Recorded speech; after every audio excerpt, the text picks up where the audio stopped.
Hello students, welcome back to the channel. So students, हम इस video में बात करेंगे डिडक्टिव मेथड की। इसके पिछले वाली वीडियो में हमने बात की इंडक्टिव मेथड की। ठीक है, इंडक्टिव मेथड में क्या था कि हम पर्टिकुलर टू जनरल जाते थे। ठीक है, अब ये जो डिडक्टिव मेथड है ये उसका जस्ट ऑपोजिट है। ठीक है, सो हम इसमें जनरल से पर्टिकुलर में जाएंगे। ठीक है, सो इसका मतलब है कि जैसे उसको यूज़ करेंगे, it is the process of drawing logical inference from established fact और फंडामेंटल अजप्शन।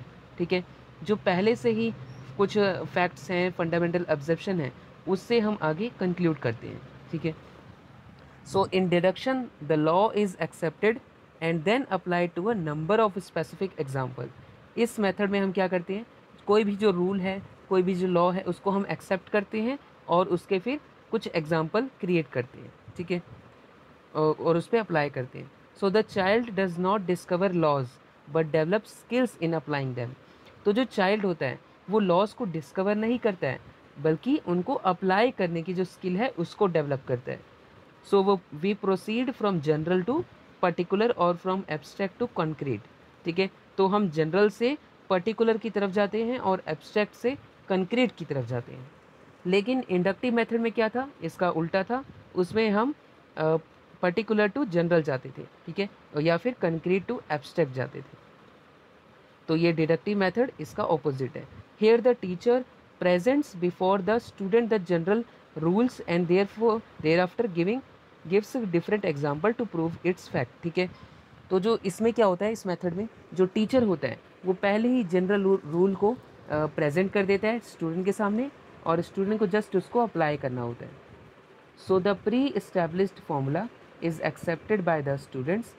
तो जो पहले से ही फॉर्मूले को इस्टेब्लिश किया हुआ है हमने, वो स्टूडेंट एक्सेप्ट करता है। ठीक है, ये एक ट्रेडिशनल मेथड ऑफ टीचिंग है। ठीक है, so an examples are the axioms learned in mathematics which can be applied to solve problems और केसेस। जैसे कि जो एक्सियम्स होते हैं मैथमेटिक्स में, उनको लर्न करते हैं। ठीक है, और प्रॉब्लम को सॉल्व करते हैं।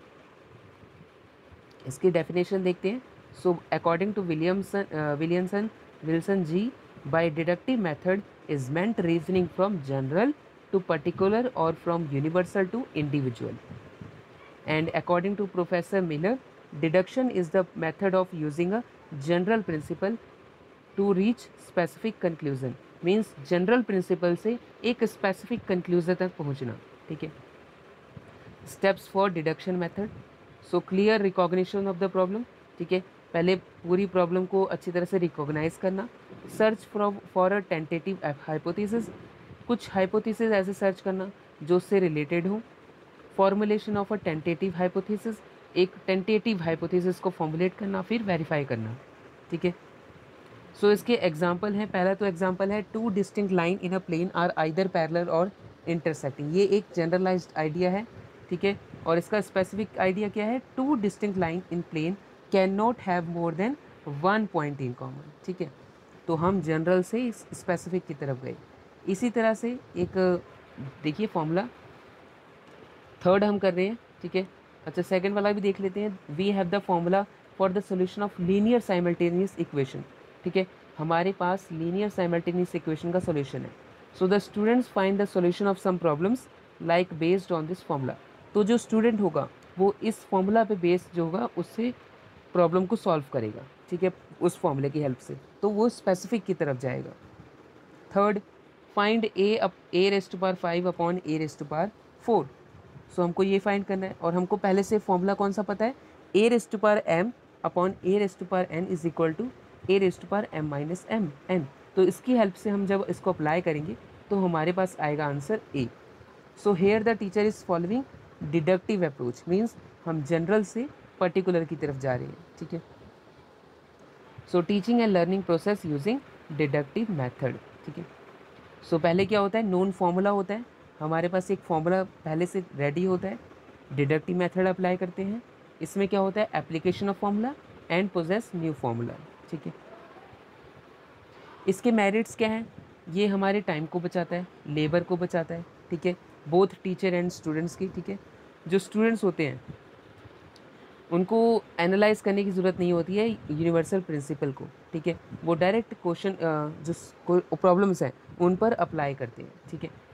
अब इस मेथड से जो हमारा काम होता है वो काफ़ी इजी हो जाता है और अंडरस्टैंडेबल हो जाता है, ठीक है। और जो लेंथी सिलेबस है, ठीक है, वो भी शॉर्ट पीरियड ऑफ टाइम में हो जाता है, ठीक है। और ये जो मेथड है ये टीचर के ऊपर थोड़ा सा ही बर्डन डालता है, ठीक है। सो जो टीचर होते हैं वो खुद से ही इस मेथड में कंफर्टेबल होते हैं और सिक्योर्ड पोजीशन में होते हैं। ये जो मेथड है ये काफ़ी शॉर्ट है और प्रैक्टिकल है, सभी स्टूडेंट के लिए एप्लीकेबल है, ठीक है। इस मेथड से हम लॉज, प्रिंसिपल्स, फॉर्मूला को आसानी से चेक कर सकते हैं, ठीक है। सिक्स्थ आपका हैगा कि ये जो मेथड है ये इम्फेसिस करता है प्रॉब्लम सॉल्विंग अप्रोच को, ठीक है, प्रॉब्लम सॉल्विंग मेथड को। सेवन्थ, ये जो मेथड है ये टीचर सेंटर्ड होता है, ठीक है। कोई भी इसी में किसी भी तरह की प्रोबेबिलिटी नहीं होती है एरर की, ठीक है, क्योंकि जो फॉर्मूलेज होते हैं वो पहले से ही आपके एप्लीकेबल होते हैं, ठीक है, बस उनको अप्लाई करना होता है, तो कोई भी एरर नहीं आता है।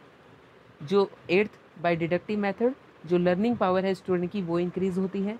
नाइन्थ, जो ये जो फॉर्मूला है ये सुटेबल है सारी फाइनल स्टेटमेंट के लिए और मैथमेटिकल रिजल्ट के लिए, ठीक है। Tenth, it is suitable for all topics, ये सारे ही टॉपिक्स के लिए सुटेबल होती है। ये जो मेथड ये प्रोवाइड करता है हमें सफिशेंट एग्जाम्पल फॉर प्रैक्टिस, ठीक है। ट्वेल्थ, स्पीड और एफिशिएंसी, ठीक है, दोनों ही इसमें इंक्रीज़ होती हैं इस मेथड से, ठीक है। क्योंकि हम बार बार सम्स को करते हैं, प्रॉब्लम सॉल्व करते हैं, तो इससे हमारी स्पीड और एफिशिएंसी इंक्रीज़ होती है। ये जो मेथड है, ठीक है, ये वाइबल ऑप्शन है हमारी किससे डील करने के लिए, हाईली मोटिवेटेड स्टूडेंट के लिए, ठीक है, जो हाईली मोटिवेटेड स्टूडेंट होते हैं और जो टीचिंग होती है, teaching a difficult concept and preparing student to write exams, तो उसके लिए ये मेथड काफ़ी हेल्पफुल होता है। अब इसके डीमेरिट्स क्या हैं? फर्स्ट, ये बिगिनर्स के लिए सूटेबल नहीं है, क्योंकि बिगिनर्स को पहले पता होना चाहिए कि कैसे लॉज बने हैं, कैसे फॉर्मूलेज बने हैं, ठीक है। ये इनकरेज करता है रोट मेमोरी को, क्योंकि इसमें जो बच्चा होता है उसे फॉर्मूले को थोड़ा सा रटना पड़ता है, क्रैमिंग करनी पड़ती है, ठीक है।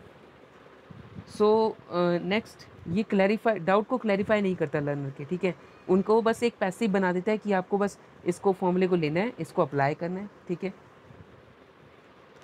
सो जो फोर्थ हैगा ये सूटेबल नहीं है for developing thinking, reasoning and discovery, क्योंकि इसमें बच्चा को डिस्कवर नहीं कर रहा है, ठीक है, जस्ट वो फॉर्मूले को अप्लाई कर रहा है किसी प्रॉब्लम पे, ठीक है।